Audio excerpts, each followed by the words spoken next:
Assalamualaikum warahmatullahi wabarakatuh. Alhamdulillahi wahdah, wassalatu wassalamu ala man la nabiyya ba'dah, amma ba'd.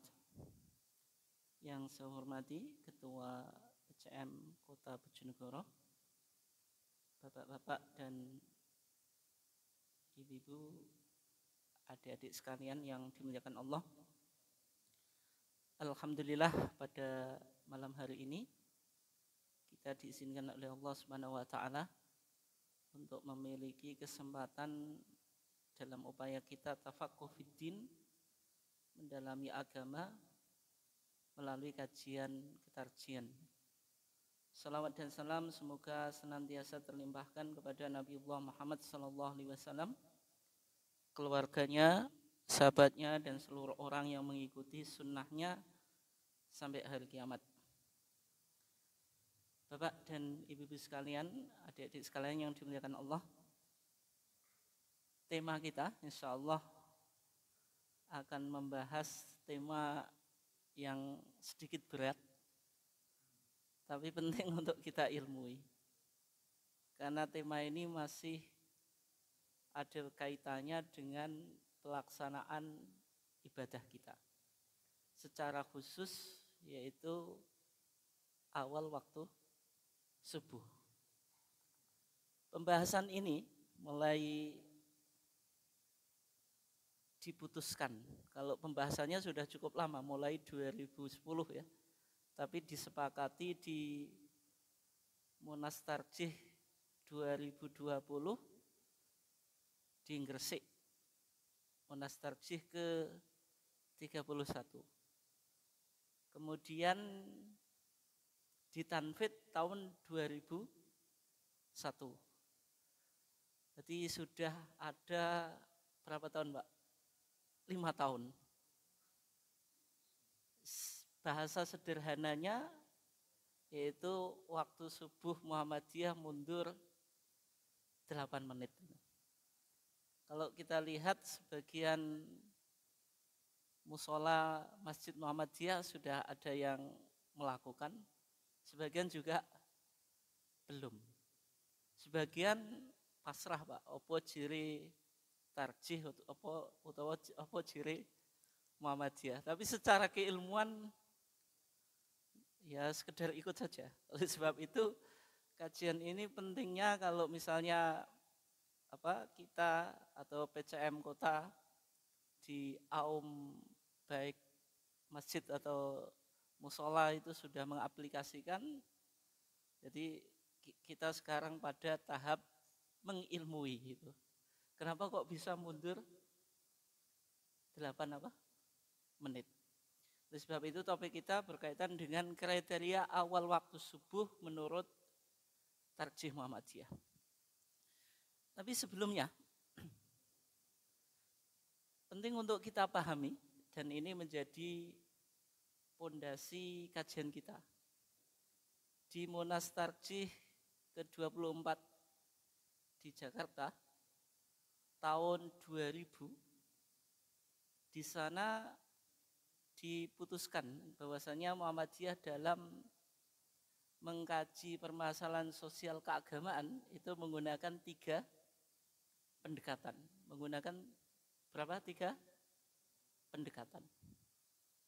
Yang pertama bayani, yang kedua burhani, yang ketiga irfani. Apa Dik tadi? Bayani. Ini ada kok.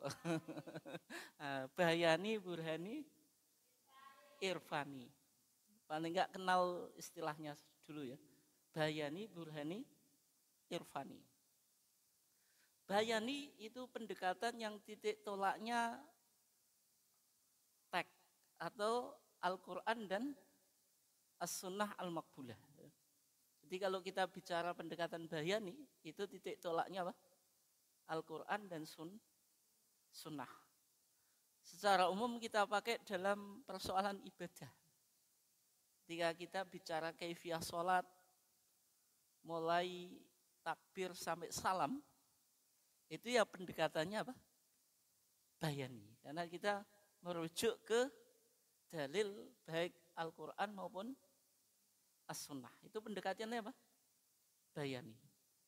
Nanti kalau lebih diluaskan lagi, termasuk merujuk kitab fikih, itu juga pendekatan apa? Bayani. Tergantung isu yang kita mau kaji. Persoalan akidah merujuk pada kitab-kitab akidah, itu juga pendekatan apa? Bayani. Burhani, ini yang kedua ya, pendekatan yang titik tolaknya ilmu pengetahuan. Titik tolaknya apa? Ilmu pengetahuan. Ya, misalnya isu yang lagi ngetren, Pak, di Jawa Barat ya, nggak saya sebut namanya itu. Syarat untuk mendapatkan beasiswa dan bansos, bantuan apa? Sosial, itu harus melakukan vasektomi atau tubektomi. Sterilisasi, KB sterilisasi ya, vasektomi dengan tubektomi, itu hukumnya bagaimana? Nah, haram atau halal? Nah, itu pendekatan kita burhani juga. Vasektomi, tubektomi itu diklaim bisa dipulihkan misalnya, menurut sebagian keterangan. Tapi presentasinya kecil. Nanti kalau tidak bisa dipulihkan berarti ini sama dengan takkim, pemandulan. Maka pemandulan itu hukumnya apa? Haram. Berarti kan menggunakan pendekatan ilmu kedokteran. Ini berarti melibatkan pendekatan apa? Burhani. Bisa dipahami ya? Nah, nanti masalah KHGT, hisab itu juga menggunakan pendekatan burhani, yaitu dengan kajian ilmu astronomi. Irfani, ini yang ketiga ya, pendekatan yang titik tolaknya hati nurani, intuisi. Biasanya digunakan untuk memberikan makna filosofi dari apa yang kita kaji. Atau untuk memberikan makna spiritualitas, itu irfani.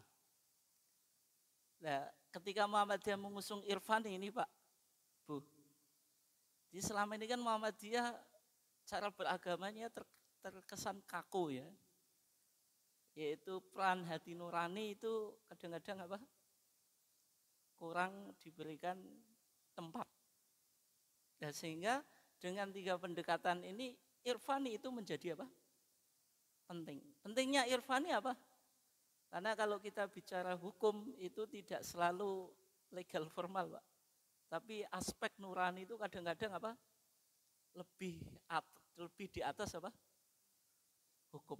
Ya, contohnya kalau mahasiswa, kalau siswa terlambat bayar SPP gitu atau semester, secara legal formal kan nggak boleh itu ikut ujian, tapi menghadap kepala sekolah atau siapa gitu kemudian dikasih apa? Keringanan untuk ikut ujian, itu pendekatannya apa? Irfani. Secara bayani nggak boleh itu, karena sudah tertulis kan gitu. Kalau yang nggak bayar SPP nggak boleh ikut ujian. Secara burhani, nggak bayar ya berarti nggak boleh kan, secara akal. Nah, kadang-kadang irfan itu menjadi penting. Misalnya nenek-nenek yang mencuri singkong milik perusahaan, Pak, dilaporkan, dibawa ke pengadilan, divonis oleh hakim. Hakim kan menggunakan pendekatan bayani ini pencurian, biasanya sampai berapa? Kalau 6 bulan bisa juga lebih ya. Yang ramai dulu itu berapa itu? Nah, itu secara irfani betul atau enggak itu? Nenek-nenek yang nyuri singkong untuk apa? Makan, divonis berat gitu. Ini pentingnya pendekatan apa? Irfani. Dan nanti kajian kita berkaitan dengan kriteria awal waktu subuh itu tidak hanya bayani. Kalau bayani jelas, karena ini konteksnya ibadah kita teliti hadis-hadis atau ayat yang ada di dalam apa? ayat Al-Quran atau hadis-hadis Nabi yang bicara tentang waktu apa? Subuh. Burhani ini pendekatannya nanti pada apa? Ilmu astronomi, yaitu penelitian lapangan. Kalau bayani itu penelitian apa? Pustaka itu. Irfani ya nanti ada sisi-sisi irfani yang bisa kita munculkan. Bapak dan Ibu sekalian dimuliakan Allah. Sebelumnya, kenapa kok penentuan waktu subuh secara tepat itu penting? Yang pertama berkaitan dengan waktu awal sholat apa? Subuh. Berarti sholat subuh itu harus dilakukan ketika sudah masuk apa? Waktunya. Kalau belum masuk waktunya, berarti belum boleh dilakukan sholat apa? Subuh. Kalau kita lihat dalam firman Allah di surah Al-Isra ayat 78 ya. Aqimis sholata lidzuluki syamsi ila ghasaqil laili wa qur'anal fajr. Inna qur'anal fajri kana masyhuda. Waktu sholat dalam ayat ini hanya disebutkan 3. Sehingga orang Syiah, Pak. Orang Syiah itu kan kalau sholat selalu jamak. Zuhur dengan asar, maghrib dengan isya, kemudian subuh. Alasan mereka apa? Dalam Al-Quran hanya ada 3 waktu sholat. Yang pertama, dulu kusyamsi, ketika matahari tergelincir. Maksudnya matahari bergeser daripada titik kulminasi. Kalau di tengah kepala itu, di atas kepala itu namanya kan istiwa. Kalau geser ke barat namanya kan zawal. Kalau sudah zawal itu berarti masuk waktu zuhur. Dulu kusyamsi ini meskipun satu ungkapan tapi maksudnya mencakup sholat zuhur dengan sholat apa? Asar. Yang kedua ghasaqul lail. Ghasaqul lail itu malam yang gelap. Itu mencakup sholat maghrib dengan isya. Kemudian wa Qur'an al-fajri. Kenapa kok sholat fajar itu dihubungkan dengan Quran? Kenapa? Alasannya kenapa? Karena sholat yang disunahkan bacaan suratnya itu panjang, sholat apa? Subuh. Sehingga Al-Quran menyebutnya wa Qur'an al-fajri. Seharusnya kan wa sholat as-subhi atau wa sholat apa? Al-fajri. Tapi Allah mengatakan apa? Wa Qur'an al-fajri. Sehingga disunahkan dalam pelaksanaan sholat subuh itu bacaan surat yang dibaca itu lebih panjang daripada sholat 5 waktu yang lainnya. Dan di sini ditaklil oleh Al-Quran. Ditaklil itu diberikan alasan. Inna Qur'an al-fajri kana masyhuda. Karena sholat fajar itu betul-betul disaksikan oleh para malaikat. Sehingga sholat yang dihubungkan dengan Quran itu sholat apa? Fajar. Ayat itu kan nggak bisa kita amalkan. Harus dijelaskan oleh apa? Hadis. Secara umum kan gitu. Sehingga dalam usul fikih Pak, Al-Quran itu lebih membutuhkan sunnah atau hadis, atau sebaliknya hadis yang lebih membutuhkan Quran. Mana yang betul itu jawabannya? Al-Quran lebih membutuhkan hadis atau sunnah atau hadis yang lebih banyak membutuhkan Quran. Yang betul apa?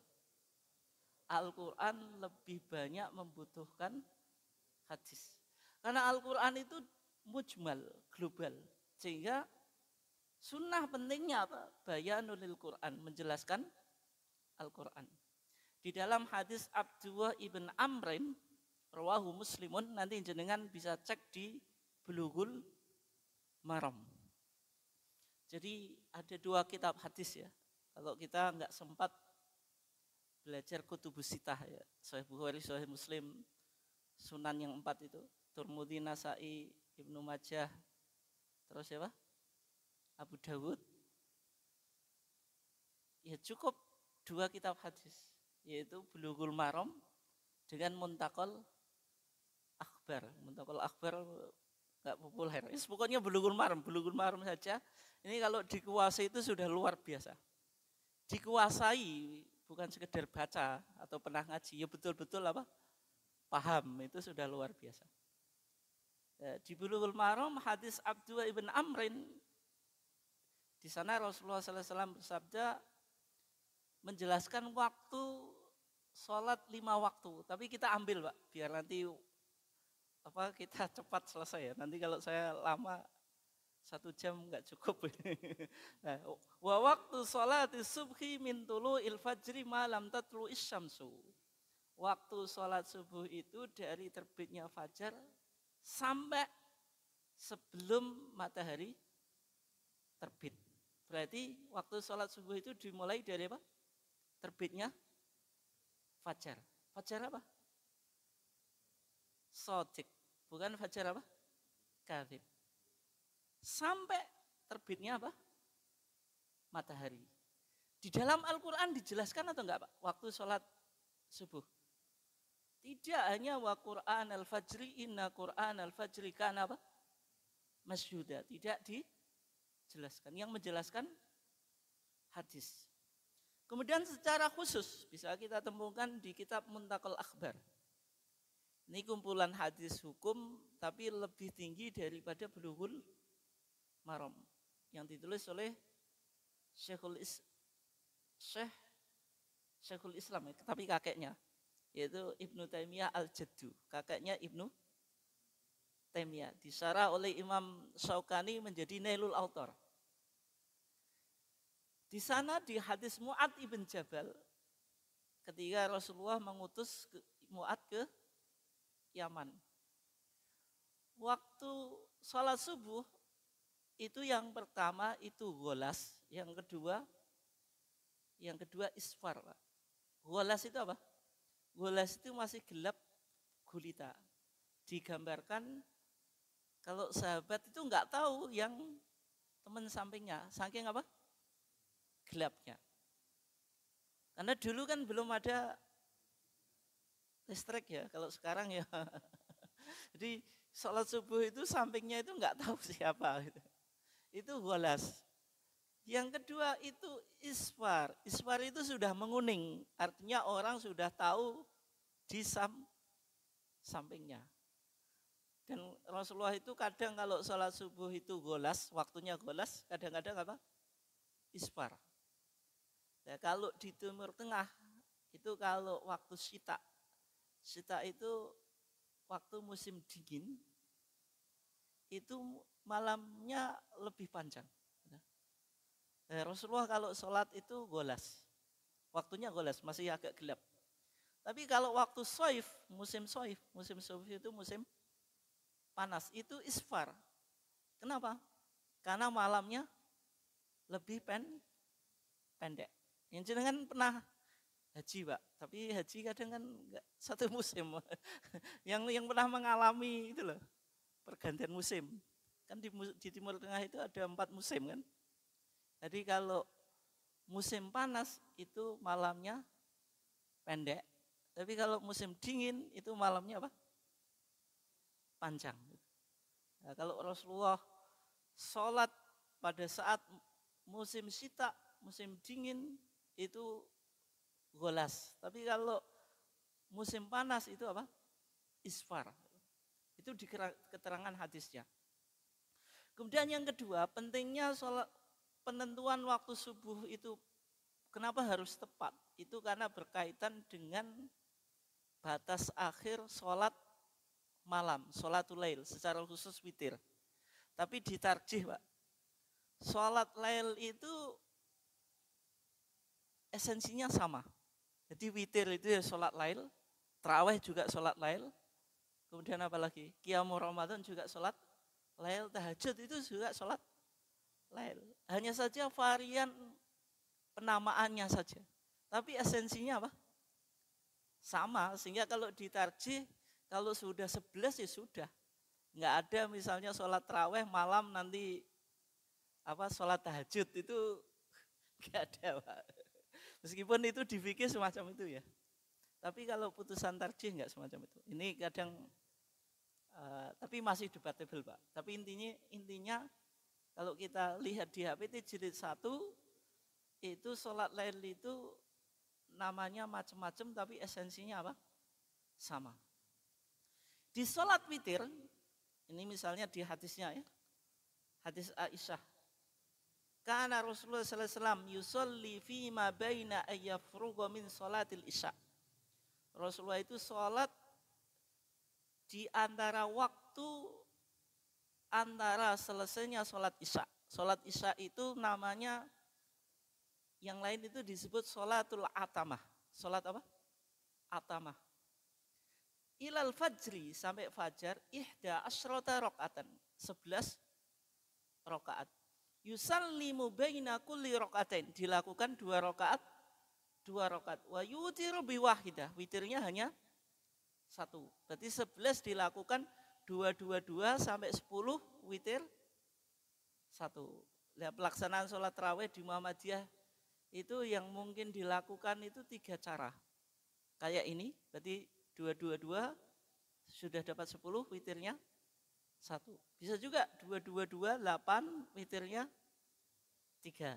Bisa juga 4 3. Kalau di sini yang umum apa? 2 witirnya 3.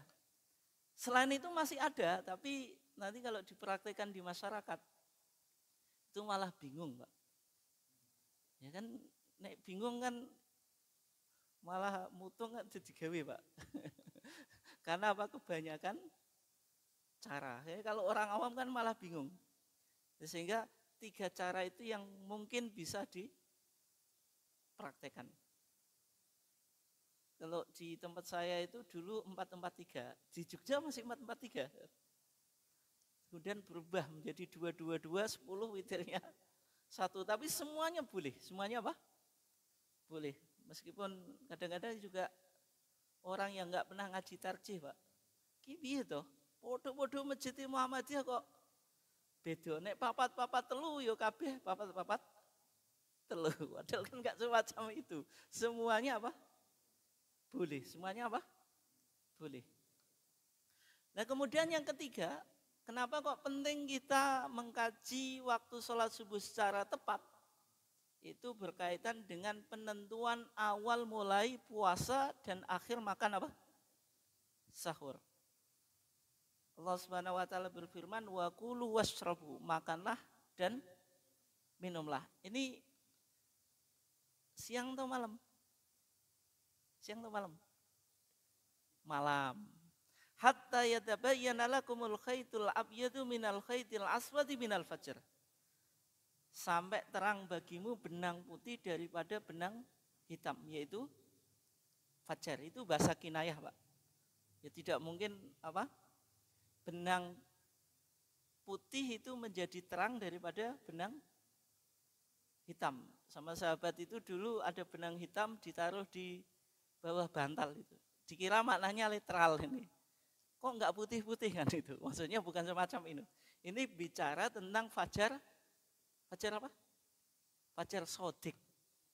Summa atimu siyama ila lail. Kemudian sempurnakanlah puasa sampai malam. Ila di sini, kalau di sini itu goyah. Kalau malam itu ditandai dari apa?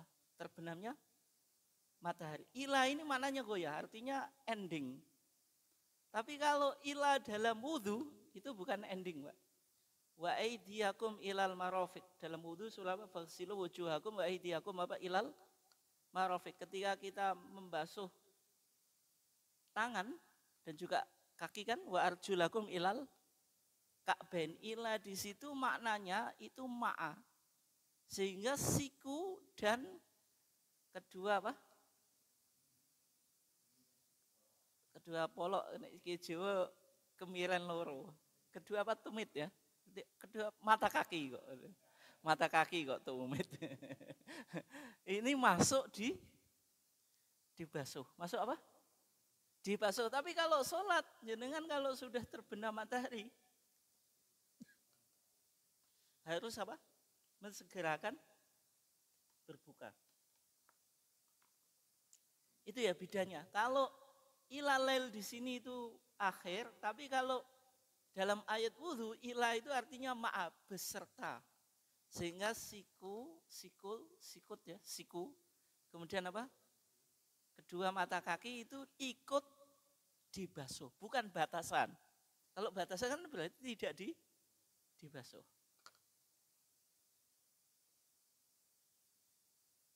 Kemudian kalau kita lihat di hadis yang bicara tentang akhir makan sahur, hadis Samurah bin Jundub.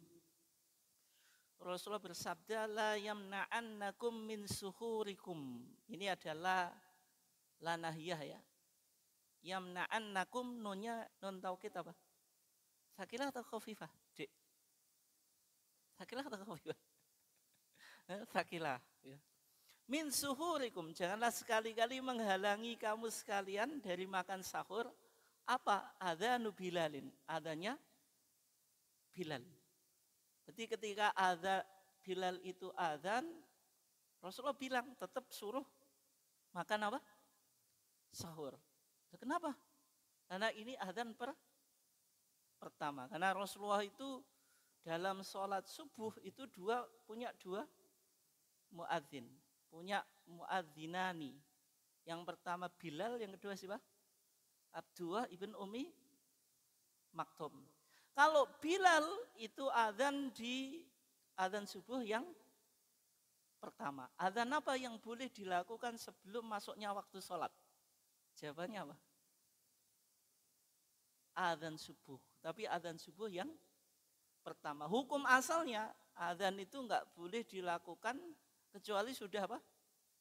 Masuk sholat. Enggak ada adzan nyicil. Nih di desa-desa itu nang ngeloloni adzan. Dikangen ngeloloni. Itu enggak boleh. Berarti ya nunggu waktunya betul-betul apa? Masuk. Kecuali adzan subuh yang pertama. Yang dilakukan oleh Bilal. Yang kedua adzan subuh itu dilakukan oleh Abdullah ibn Umi Maktum. Beliau orang yang difabel ya, buta, nggak bisa melihat. Berarti dari hadis ini bisa kita pahami dalam satu masjid itu boleh ada dua muadzin. Kalau adzan subuh tadi adzan pertama dan adzan kedua.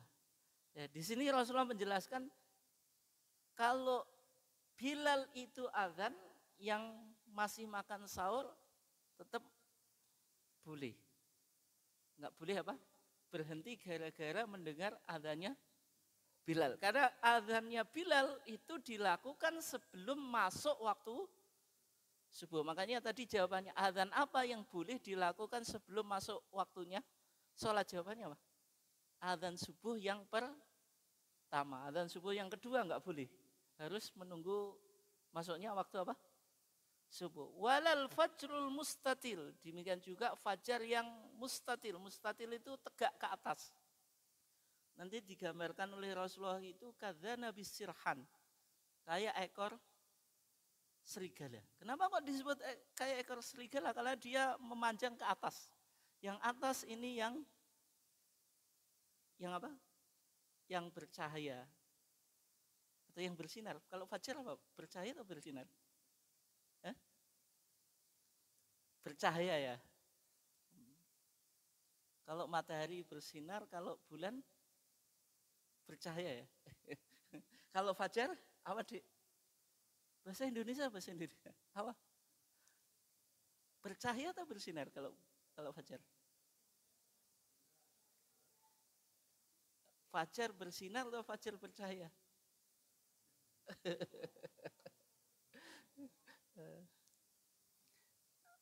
Ya, terlepas dari itu ya, kalau bahasa Arab disebut do, ya, do-nya, sinarnya atau cahayanya itu di atas. Jadi dia apa memanjang ke atas, yang atasnya ini bersinar. Makanya Rasulullah menggambarkan ini kadzana bisirhan, kayak ekor serigala. Walakinnal fajrul al-mustatir fil ufuq. Akan tetapi fajar yang mustatir. Mustatir itu yang membentang. Dia horizontal. Kalau fajar kadhib itu vertikal. Ini penting, ini penting. Besok bangunnya jam berapa ini, Dek? Jam berapa? Sebelum subuh atau waktu subuh baru bangun ya? Dibangunin nggak bangun-bangun gitu. Kalau bangunnya sebelum subuh, lihat nanti besok ya fajar itu. Ini sodik toh, kadhib. Mau ya praktek langsung besok. Nah kalau kita lihat ini perbedaan fajar sodik dengan fajar kadhib. Yang satu itu al-fajru al-kadhib. Dia ke atas. Yang satu apa? Al-fajru as-sodik. Kalau fajru kadhib itu dia apa tadi? Vertikal. Kalau fajar sodik itu horizontal. Kalau fajar kadhib dia itu terang, tapi muda lama itu muda gelap. Makanya disebut kadhib, dia pembohong. Tadi terang kok berubah menjadi apa? Gelap. Tapi kalau fajar sodik dia terang, semakin lama semakin terang, bukan semakin gelap. Dan kemudian secara spesifik Rasulullah bersabda, al-fajru fajron. Fajar itu 2 fajar. Fa'amal fajru ladzi yakunu kadzana bisirhan. Adapun fajar yang seperti ekor serigala. Fala yuhillu as-sholata, maka tidak menghalalkan sholat. Maksudnya belum waktunya sholat subuh. Wala yuharimu ta'ama, dan tidak mengharamkan makannya. Maksudnya apa? Masih boleh makan apa? Makan apa saja, makan sahur. Makan apa saja ya masih boleh. Wa amal fajrul ladzi yadhhabu mustatilan fil ufuq. Adapun fajar yang dia memanjang ke atas di ufuk, fa innahu mustatilan, mohon maaf. Ini yang apa tadi? Yang horizontal, fa innahu yuhillu sholata, maka ini yang menghalalkan sholat, maksudnya waktu sholat subuh. Wa yuharimu ta'ama, dan haram makan, yaitu makan apa? Ya makan sahur, artinya harus puasa. Nah, ini perbedaan fajar sodik dengan fajar apa? Kadhib. Yang keempat, meskipun ini penting bagi orang yang melakukan jamaah haji saja. Penentuan awal waktu subuh secara tepat itu dihubungkan dengan wukuf di Arafah. Dari sekian rukun haji, itu yang paling waktunya itu spesifik itu kan wukuf di Arafah. Nabi bilang al-hajju Arafah. Haji itu dengan melakukan wukuf di Arafah. Kapan mulainya wukuf di Arafah itu? Kapan, Dek? Kapan? Wukuf tanggal berapa? Tanggal berapa? Tanggal 9 Dzul Hijjah. Mulai zawal sampai kalau secara normal kan ketika ghurub itu pindah ke Musdalifah. Tapi kalau orang terlambat, dia enggak apa-apa, yang penting sampai Arafah meskipun terlambat. Selama belum apa? Terbit apa? Fajar. Makanya Nabi bilang, al-hajju Arafah, faman adraka lailata Arafah qabla tulu'il fajri. Haji itu Arafah, barang siapa yang mendapati malam Arafah sebelum terbitnya fajar, min lailati juma'in, dari malam berkumpulnya jamaah haji, faqad tamma hajjuhu.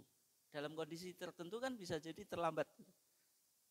Dia belum sampai Arafah, meskipun tadi yang lainnya sudah ke Musdalifah ya, tapi karena dia kondisi seru belum sampai. Tadi batasannya apa? Ketika terbitnya fajar.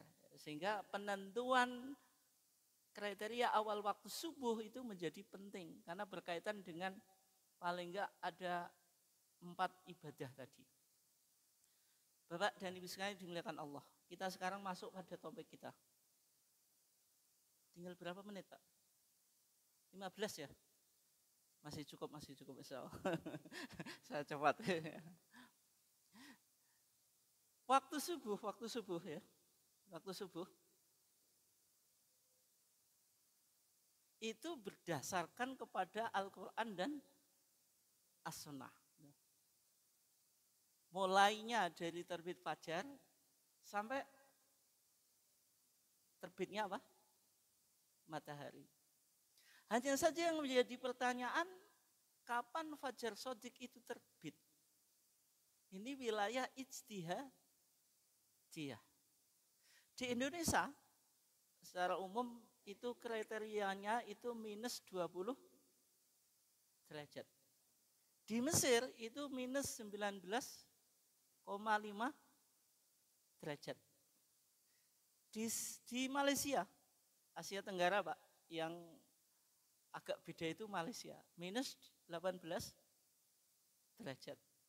Di Inggris, di Nigeria, itu minus 18 derajat. Kalau kita lihat di dunia Islam, Indonesia ini yang negara bukan satu-satunya, secara umum kan masih di Asia Tenggara. Itu yang kriterianya minus 20 derajat. Sehingga beberapa orang dari luar negeri, Pak, syekh-syekh yang dari Timur Tengah, ketika di Indonesia itu merasa, kok cepet ya, baru saja tidur kok sudah apa? Subuh. Dan ketika saya di Mesir, meskipun saya dulu belum mengkaji kayak gini Pak, cuma merasa kalau waktu subuh di Mesir itu lebih siang daripada di Indonesia. Saya dulu juga belum tahu ini berapa derajat, belum tahu kan, belum nggak mengkaji secara astronomi ya, kriterianya berapa derajat. Cuma hanya merasa kalau di Mesir itu waktu subuhnya lebih siang daripada di Indonesia. Nah, dari sini Pak, beberapa keluhan dari orang yang berkunjung di Indonesia itu, ada seorang peneliti namanya Agus Hasan Basori.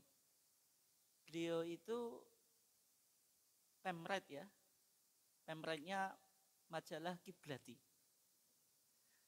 Tahun 2010 beliau menerbitkan buku yang judulnya Koreksi Awal Waktu Subuh, dengan melakukan penelitian di Gunung Bromo. Itu buku yang pernah dipublish oleh Agus Hasan Basori. Kajiannya ini disampaikan ke Departemen Agama. Kemudian dari Departemen Agama juga menulis balasan, Pak. Intinya Departemen Agama itu merespon dengan melakukan muker, musyawarah kerja hisab dan ru'yat.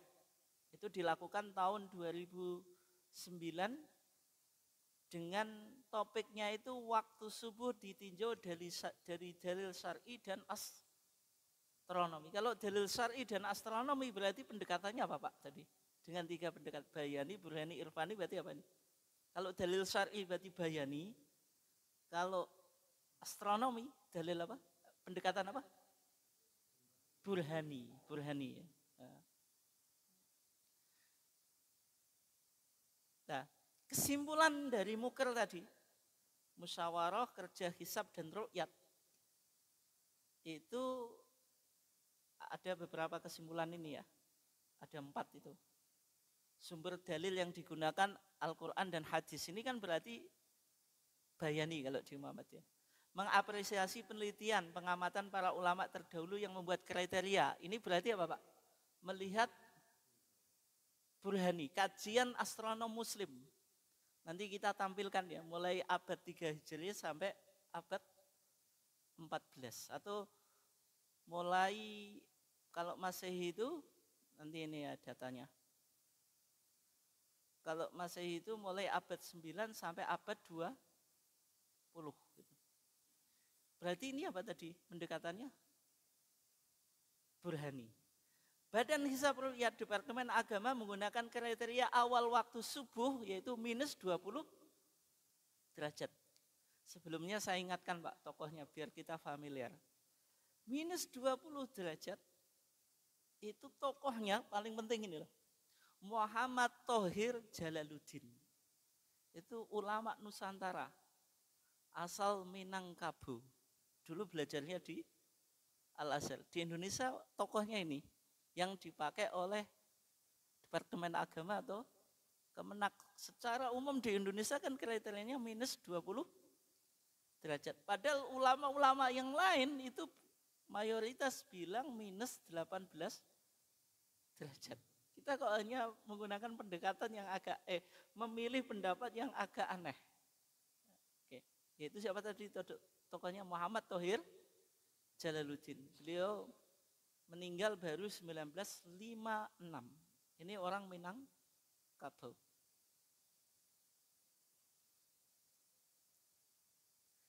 Nah, dari hasil muker yang dilakukan oleh Departemen Agama, intinya tidak merubah kesimpulan, Pak. Hanya memperkuat apa yang sudah dipedomani. Tetap apa? Minus 20 derajat. Sama majelis tarjih. Sama apa? Majelis tarjih. Di Monas Malang tahun 2010 isu ini diangkat. Tapi ketika itu belum mencapai apa? Kesepakatan. Di antara bahasan yang diangkat itu kaji ulang awal waktu subuh gitu. Dan kalau kita lihat di HPT Jilid 3, Muhammadiyah di sana ya, putusan Muhammadiyah mengatakan kriteria awal waktu subuh itu minus 20 derajat. Sebagaimana umumnya yang dipakai di Indonesia. Tapi di sana memunculkan rekomendasi. Maka ketika itu direkomendasikan ke 3 lembaga astronomi di kampus Muhammadiyah. Ada ISRN UHAMKA, ada Pastron UAD Yogyakarta, ada OIF UMSU Universitas Muhammadiyah Sumatera Utara Medan untuk melakukan apa? Kajian. Kita lihat ya, hasil kajiannya bagaimana? Ini ISRN, Islamic Science Research Network. Ini Universitas UHAMKA, Profesor Hamka yang ada di Jakarta. Ketua koordinatornya cukup terkenal, Pak. Profesor Dr. Haji Tono Saksono. Ini sekarang sering tampil di medsos ya, di YouTube macam-macam ya. Sering melakukan perdebatan juga. Nah, kajian yang dilakukan oleh ISRN UHAMKA itu rata awal waktu subuh itu minus 13,58 derajat. Meskipun terdeteksi ada yang minus 18 apa? Derajat. Nanti kalau jenengan mau ingin lihat fotonya kayak gini. Ini saja ya. Ini yang di Lelabuhan Bajo NTT. Ada yang pernah ke sana? Nusa Tenggara? Ada yang dari sana ya? Sudah ke sana tahu ya? Enggak tahu ya? Orang sana kok enggak tahu. Enggak pernah sana. Hah? Nah, yang minus 13 tuh kok enggak nampak, Pak? Ini berarti data saya kurang ya. Yang 13 itu lebih terang lagi. Ini ada yang hilang berarti milik saya. Ini yang 15 itu agak terang gini tuh ya. Nanti yang 13 lebih terang lagi. Itu kalau minus 13 apa? Derajat. Nanti kan tarjih kan menyepakati minus 18 derajat. Kalau kita ini yang minus 20 derajat ini masih cukup apa? Cukup gelap. Ini penelitian dari ISRN. Kemudian yang kedua, Observatorium Ilmu Falak Universitas Muhammadiyah Sumatera Utara, OIF UMSU. Ini ketua koordinatornya Dr. Haji Arwin Juli Butar-Butar. Ini saya tahu Pak, karena dulu beliau pernah belajar di Mesir. Di sana rata awal waktu subuh itu minus 16,48 derajat. Terus yang ketiga Pastron UAD, Universitas Ahmad Dahlan. Di sana ratanya minus 18 derajat. Berarti kesimpulannya dari lembaga astronomi yang ada di kampus Muhammadiyah ini, ada yang minus 13, ada yang minus 16, ada minus 18. Terus ini dari peneliti independen, yaitu Yayasan Al-Falakiyah Surabaya. Ketua korlapnya itu Bahrul Ulum, ini sering ikut KTO Pak. Pernah kalau tiap halal bihalal itu selalu datang ke Bojonegoro ini. Orang Pasuruan. Beliau memang menekuni falak. KTO ya kuliah ketarjamanan dengan kita di teman-teman itu beliau sering hadir ya. Data beliau itu dipakai acuan ketika beliau ini melakukan pengamatan di Gunung Bromo Tosari. Nah, ini foto-foto yang dipakai acuan oleh majelis tarjih. Berarti kalau yang 13 kayak gini Pak, sudah cukup apa tadi? Terang ya. Ini penelitian lapangan yang dilakukan Yayasan Al-Falakiyah Surabaya, ketua pengarahnya Dr. Sriyatin Sodik. Ini pernah didatangkan oleh MTT sebelum saya, periode yang lalu. Ada yang hadir? Saya nggak hadir tapi tahu. Dr. Sriyatin, orang Lamongan, orang pengadilan agama. Nah, dari sini yang dilakukan tarjih itu dengan menyepakati minus 18 derajat itu melakukan penelitian atau pengamatan. Maksudnya apa ini? Kajian lapangan dan kajian literatur. Penelitian atau pengamatan ini berarti apa tadi?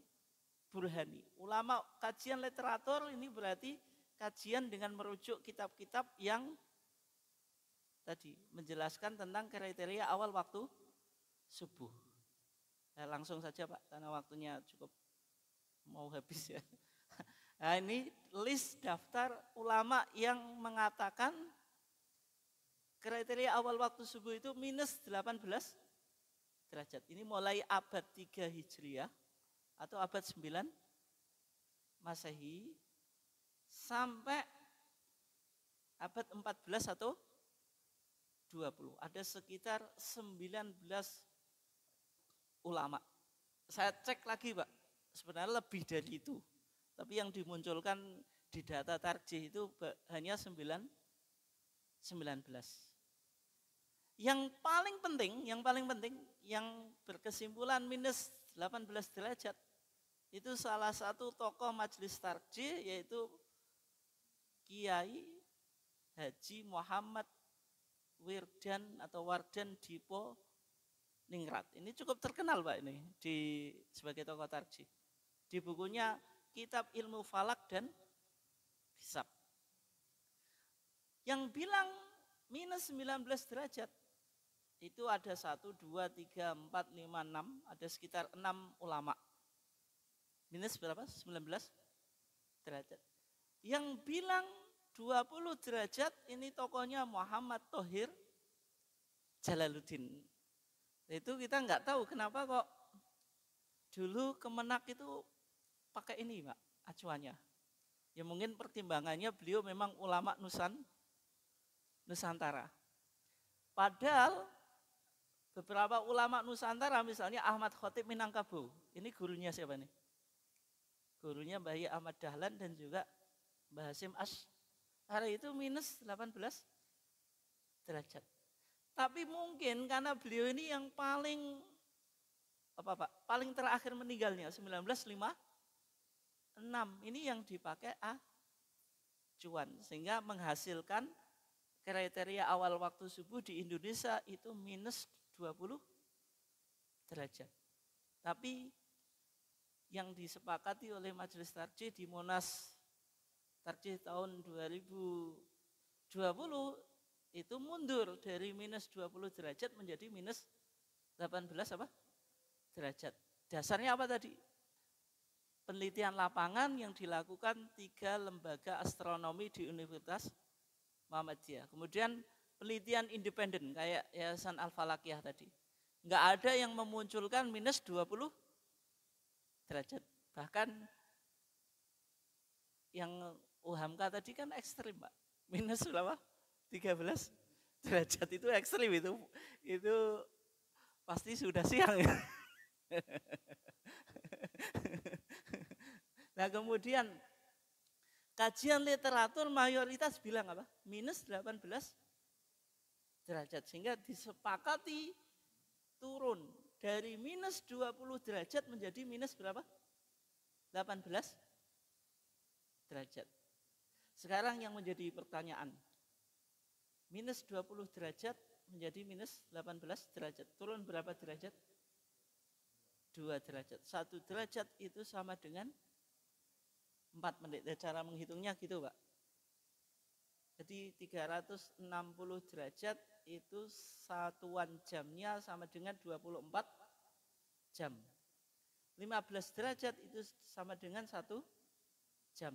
Sehingga 1 derajat itu 4 menit. Kalau kita dari minus 20 derajat menjadi minus 18 derajat, kalau 1 derajat itu 4 menit, berarti kita mundur 8 menit. Itu kajian yang dilakukan oleh Majelis Tarjih dan sudah disepakati di Monas Tarjih tahun 2020 di Gresik. Itu dilakukan secara online karena itu kan masih musim pandemi, Pak. Masih apa? Masih musim pandemi. Tahun 2001 itu ditanfid. Artinya kalau ditanfid ya sudah menjadi keputusan resmi Muhammadiyah. Ya meskipun mungkin dalam sosialisasi itu masih butuh waktu, Pak. Karena kelemahan kita di Muhammadiyah itu kan sosialisasinya yang cukup lambat. Ya kan begitu. Tapi kalau di Bojonegoro kayaknya sudah pada ikut atau enggak, Pak? Tuh kadang-kadang yang masih takut, Pak. Masjid Muhammadiyah kok cek keringinan terus. Karena mundur 8 menit itu. Mungkin itu saja. Ada pertanyaan atau enggak? Kalau enggak ada kita tutup ya. Waktunya juga sudah habis. Nggih, monggo Pak. Satu saja ya, langsung. Nggih.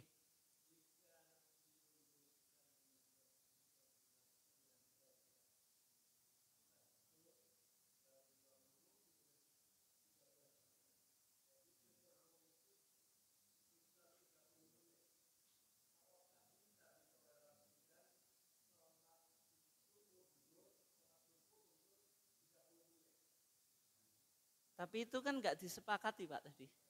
Itu kan yang dilakukan oleh yang korlapnya tadi, yang ketua koordinatornya kan Profesor Tono Saksono. Itu di ISRN, Islamic Science Research Network, Universitas Muhammadiyah Profesor Dr. Hamka. Ratanya itu minus 13 derajat. Tapi ini enggak disepakati.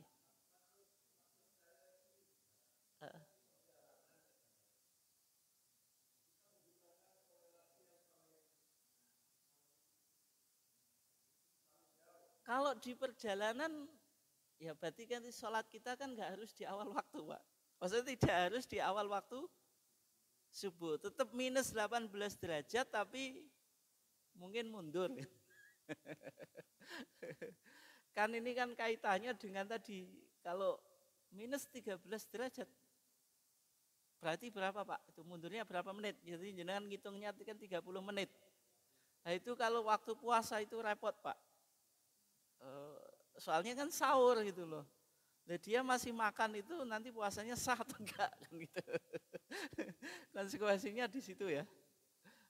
Kalau minus 13 derajat itu masih sudah cukup terang gitu. Sehingga kita pakai minus 18 derajat itu mayoritas itu. Ya contohnya Pak, negara yang sudah pakai minus 18 derajat. Ini ada datanya ya. Negara apa saja yang sudah pakai? Yang pertama itu Turki, Inggris, Prancis, Nigeria, anggota Mabins. Mabins itu kan Brunei Darussalam, apalagi? Indonesia, Malaysia, Singapura. Itu yang pakai baru Malaysia. Dan Muhammadiyah inginnya menambah Pak, sehingga tidak hanya Malaysia tapi ya ke depan mudah-mudahan Indonesia. Sehingga ini juga merupakan perjuangan kita gitu. Sebagaimana KHGT sebenarnya. Mungkin itu ya jawabannya. Oke, karena waktu kita sudah habis, kurang lebihnya kita cukupkan ya. Wassalamualaikum warahmatullahi wabarakatuh.